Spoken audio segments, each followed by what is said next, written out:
Eu conheci dois empresários recentemente que construíram uma empresa incrível.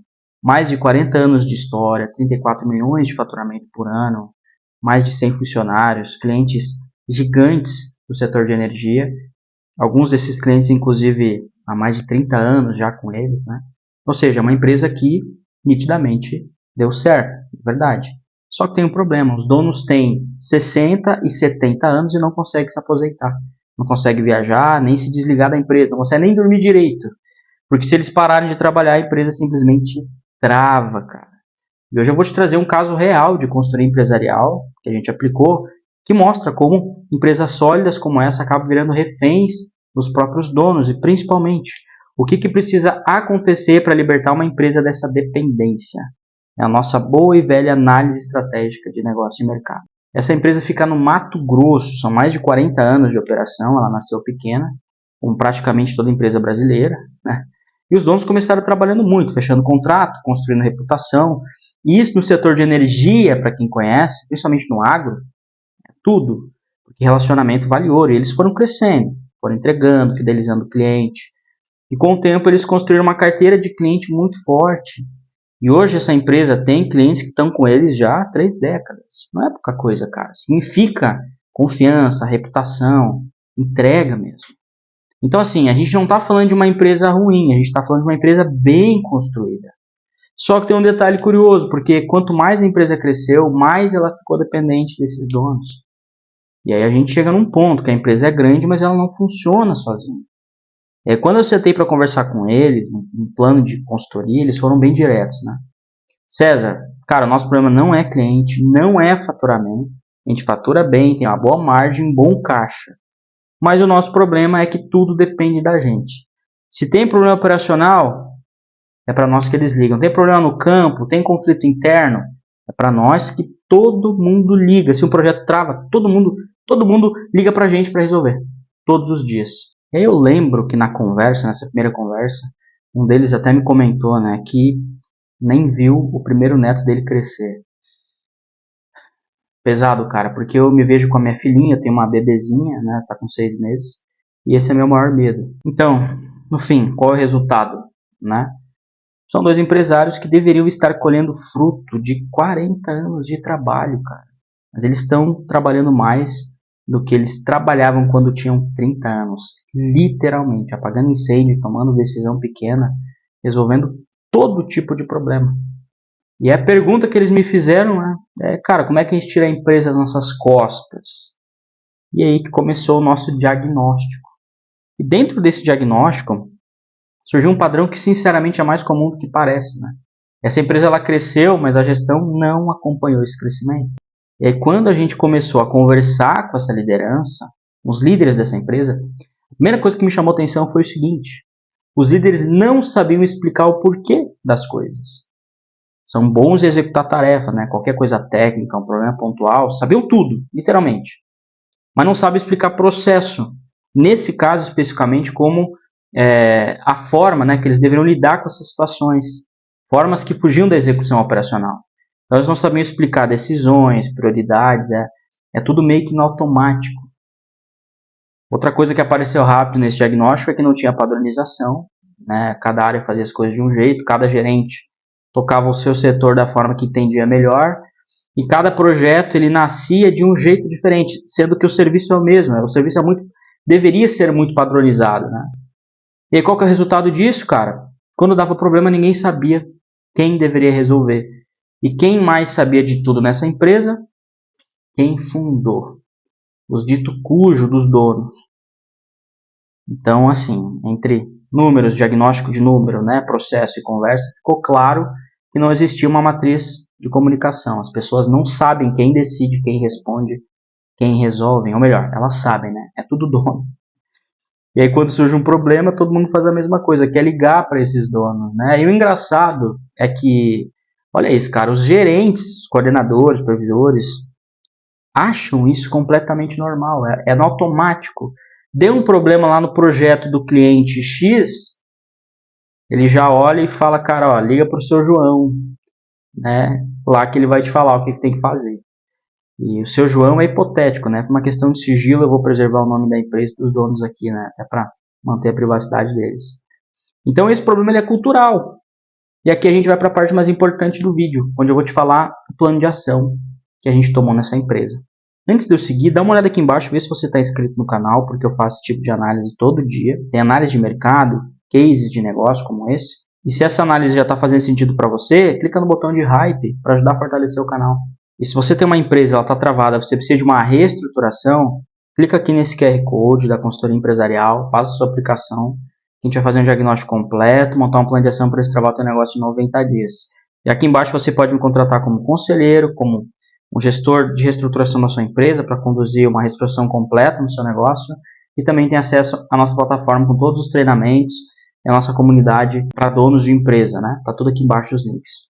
Bom, nesse caso uma coisa ficou muito óbvia, né? A empresa ela tinha liderança, mas ela não tinha uma liderança de verdade, sabe? Né, os cargos existiam no organograma lá, né? Você tem o gerente, coordenador, supervisor, diretor, mas ninguém ali realmente tinha voz de comando, cara. Ninguém tomava uma decisão forte, ninguém cobrava a entrega. Pra você ter uma ideia, não tem nem meta na empresa.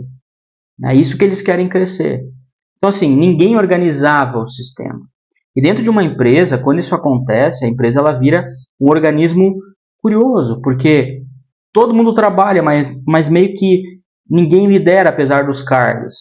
E teve um detalhe que explica muita coisa. Olha isso, cara. Fazia 4 anos que ninguém, absolutamente ninguém, era desligado da empresa. 4 anos. Isso significa que a organização parou de se ajustar, a empresa parou de evoluir, parou de corrigir erro.